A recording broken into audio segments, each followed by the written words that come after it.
I'd like to just go to the question of the arms embargo. And, you know, this was this was a last-minute addendum to this agreement, a demand in the negotiation that the UN lift the arms embargo as it related not just to conventional weapons that Iran could better arm Assad and Hezbollah with, but also it goes to this issue of Iran's capability to get access to the international technical assistance that it seeks to improve their ICBM program.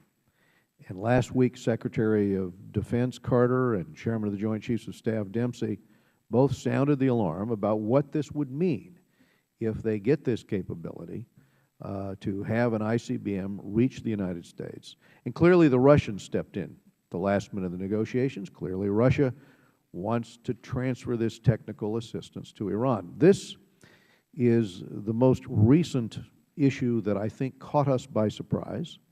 And I think the other element of surprise was the discovery that in the middle of this negotiation, about a month ago, that Iran had committed to transfer to Hamas not just the funding to rebuild the 35 tunnels that had been built before under Israel, but also a new generation of rockets and weapons, and then most recently the additional discovery or announcement that Iran was going to transfer precision guidance systems to the 100,000 rockets and missiles that Hezbollah has at its disposal, aimed right now at Israel, but not quite as effective, obviously, because of the Iron Dome, as they could be if they had these precision guidance systems. The fact that Iran is willing to do this in the middle of the negotiation and to demand the upfront payment of this signing bonus, which evidently they're going to use for this purpose, is something that really drove the attention here of a number of members of Congress over the last few days as this information is surfacing. And I would like, Ray, your comments on this, or, you know, General, you might have some insights as well. I mean, Nick can talk about the conventional prohibitions in UN because they were negotiated in 2006 Security Council resolution.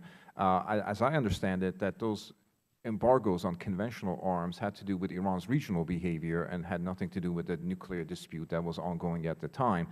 I do think that irrespective of what happens to the arms embargo, and I think it's unfortunate that it's not going to be sustained, Iran has developed a fairly robust indigenous defense industry that additional money that it uses can certainly enhance in terms of illicit procurements and so forth. So there is always going to be a problem of Iranian transference of missile technology and other forms. But obviously, under this particular prohibition, once it expires, they have access to more sophisticated technology. Well, and now it'll go both ways. Yeah. So now not only will they be able to export from their technology that they've developed more easily to their allies, but they're also going to be able to import from Russia and China the technology they need for ICBMs or surface-to-air weapons and so forth. Yeah. Ambassador Burns? Mr. Chairman, there's no question that the Iranians were trying to split the P5 in the last week of these negotiations with this proposal. Point one. Point two, there was no way we could have accepted this. And so I was trying to dive through the details coming over here. If we can maintain these UN weapons embargoes for both import and export for 5 to 8 years, that's good for the United States. It's painful. Well, hold on. 5 to 8 years. In 10 years, they're going to have the capability for undetectable nuclear breakout, 10 years plus under this agreement. Why would we want to agree to 5 years lifting and 8 years for the Russian transference of that capability? Why would the United States sign off on such an agreement, Ambassador? And I'm not here, of course, to represent the administration. I'm just a private citizen. This is a painful trade-off. I would have hoped that we could have defeated it completely.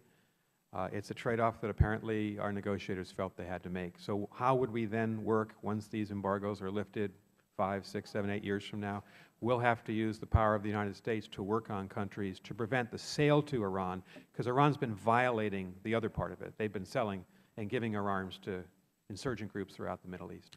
Let me just ask General Hayden. Yeah, very briefly, Mr. Chairman, I find it incoherent. In my prepared remarks, I try to describe going from the broad to the specific. We've got an awful lot of complaints about broad Iranian behavior. That's the arms embargo. There are lots of ways of stopping a nuclear program. We've dismissed the ballistic missile part, focus only on the nuclear. So to get Iran down to this agreement, we have simply taken a whole bunch of things off the table that we legitimately could have included. Now we get to the agreement, and the Iranians are now walking back up that ladder and now including as concessions to them things that they had refused to discuss with us when we went into the negotiations. I don't understand why the ballistic missile sanctions or the conventional weapon sanctions are even in an agreement on the nuclear program.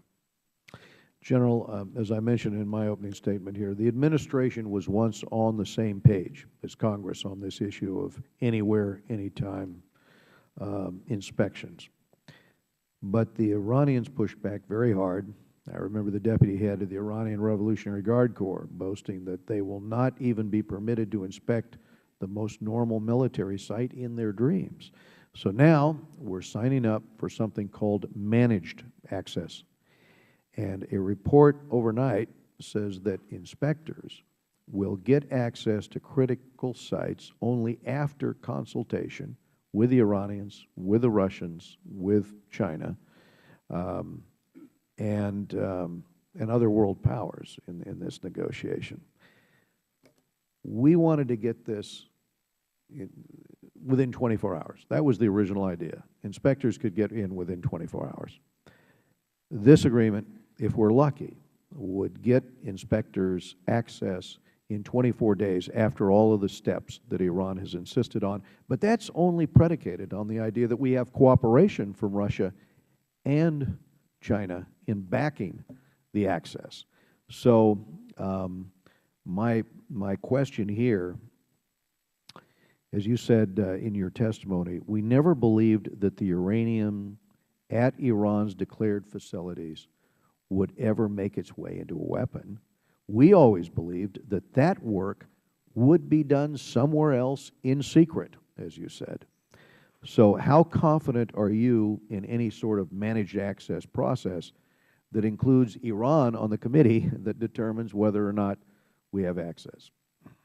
Mr. Chairman, I've got several issues. I already mentioned one about the conventional arms, snapback sanctions. I'm not sure how that happens. But this is the one I'm most concerned about because, again, we've eliminated our margin for error. It's all about fissile material. So a couple of just very core points. Number one, I would never come to you and tell you that American national technical means will be sufficient for verifying this agreement. Without an invasive inspection regime, I would not, while I'm in government or now, tell you it's okay, we'll know enough to give you sufficient warning. So that really puts the weight of effort on the IAEA's ability to go anywhere at any time. As I suggested in my remarks, Mr. Chairman, we have taken that from the technical level, that this international body has an issue. It just needs to resolve. All right? We have taken it from the technical level and put it at the political level. And I just think that that's a formula for chaos, obfuscation, ambiguity, doubt, and then finally, we're just not going to be able to tell you for sure where the Iranians are. Thank you. Mr. Lieberman, final comment on Thanks, Mr. Chairman. Very briefly, this question really, in my opinion, highlights the greatest specific weakness of the agreement announced today. I mean, we're dealing with a country that has proven over and over again that they will not play by international rules. They have constantly deceived and delayed international inspectors from the United Nations, not from the United States. So now we're taking a risk of making this trade where we end sanctions on them in return for them essentially temporarily freezing their nuclear program if they, for the first time in the last 3 decades, actually do honestly what they say they will do. And the one guarantee or hope that we could have that they would do it was the anytime, anywhere, airtight inspections. The agreement that came out today is the greatest disappointment in this regard, because it is, I mean, basically it sets a highly bureaucratic process that goes at least 21 days, during which Iran can remove anything covert and in violation of the agreement that they want to. So I think this is the point. I urge members of this committee, members of Congress, focus in on the section of this agreement on access. This is one that Iran won hands down, and the consequences for this overall agreement are really devastating. Thank you, Senator. Mr. Ted Deutsch of Florida.